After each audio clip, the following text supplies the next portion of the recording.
बोलो सतगुरुदेव की जय हो।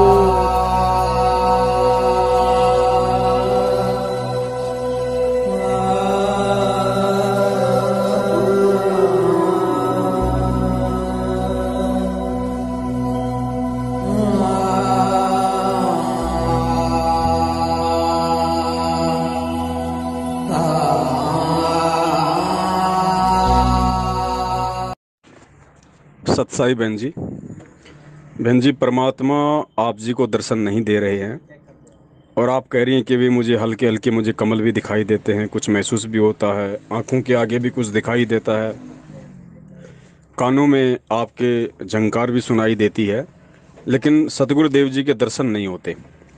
बहन, ये तत्व ज्ञान की भक्ति है और परमेश्वर ने बताया कि असल में भगत के लिए अपने गुरु का आशीर्वाद और दर्शन क्या है। बहन जी, इस घोर कलयुग में और 21 ब्रह्मांड रूपी भवसागर में उस सतगुरु ने पूर्ण परमात्मा कबीर साहब ने आके अरबों खरबों की जनसंख्या में से आप और हमारा हाथ पकड़ लिया है, अपनी शरण में ले लिया है। इससे बढ़कर उनके दर्शन और आशीर्वाद बहन जी कुछ नहीं हो सकता। गुरु जी ने ऐसे ही राधा स्वामी वालों के ऊपर सत्संग में एक बार कहा था कि जैसे राधा स्वामी वाले 2 घंटे सुबह 2 घंटे शाम को आंख नाक कान बंद करके ध्यान लगाते हैं ना, कि धुन सुनो धुन सुनो, तो गुरुदेव ने बताया कि बच्चों, तुम्हें जो भक्ति मिली है ये सत भक्ति है, और इस भक्ति को अपनाने के बाद चाहे तुम्हें धुन सुनाई दे या ना सुनाई दे, तुम मर्यादा में रह के इस भक्ति के ऊपर लगे रहना। ये मत सोचना कि मेरी कमाई नहीं हो रही, मेरी भक्ति नहीं बन रही, क्या चक्कर है, मुझे दर्शन नहीं हो रहे, मुझे कुछ सुनाई नहीं दे रहा, मुझे कुछ दिखाई नहीं दे रहा। परमात्मा ने कहा, बेटा, करत करत अभ्यास के जड़मति होत सुजान, रसरी आवत जात है सिल पर पड़े निशान। ये धीरे धीरे जब परमात्मा के सत्संगों को हम गहराई से सुनेंगे, उन पर विचार विमर्श करेंगे, तो एक समय ऐसा आएगा साक्षात हमें परमात्मा नजर आया करेगा, आंखों के सामने हमें साक्षात परमात्मा नजर आया करेगा। तो फिलहाल हमने सत्संगों को ही अपना सतगुरु मनाना है, और मालिक के जो मंत्र हैं, जो शब्द हैं, वो हमारा गुरु है। और हमें इस बात की तनिक भी चिंता नहीं करनी चाहिए कि हमें सतगुरु दर्शन नहीं दे रहे। बहन जी, ये सत भक्ति है, और सत भक्ति में चाहे परमात्मा की फ़ोटो के दर्शन करो या चाहे साक्षात परमात्मा के दर्शन करो, चाहे सौपन में दर्शन करो, बात एक ही है। खेल केवल विश्वास का है, हमने केवल विश्वास करना है बहन।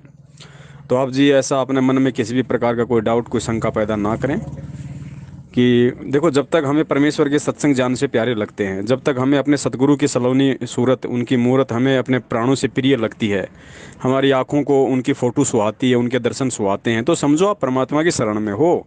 बंदी छोड़ आपसे दूर नहीं है, पल पल आपके पास में है, आपके हृदय में है परमात्मा।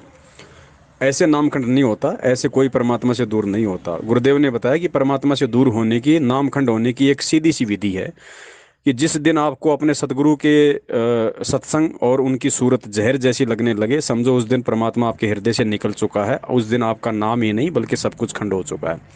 तो ये छोटे छोटे जो हैं शंकाएं हैं या छोटी छोटी परेशानियां, ये जीव के सामने आती रहती हैं। तो हमने ज्ञान आधार से ही इनका सामना करना है, और अपने परमात्मा को, अपने सतगुरु को अपने समक्ष लाकर, अपने हृदय रूपी गुफा में बैठे हुए परमात्मा को, जो विधि उन्होंने हमें बताई है, उस विधि से यदि हम भक्ति करते रहेंगे तो परमात्मा का आशीर्वाद, उनका दर्शन सदैव हमारे साथ में है। सतसाई, जय हो बंदी छोड़ के। भाई जो गुरु बचन पे डट गे रे कट गे फंद 84 के। भाई जो गुरु बचन पे डट गे रे कट गे फंद 84 के।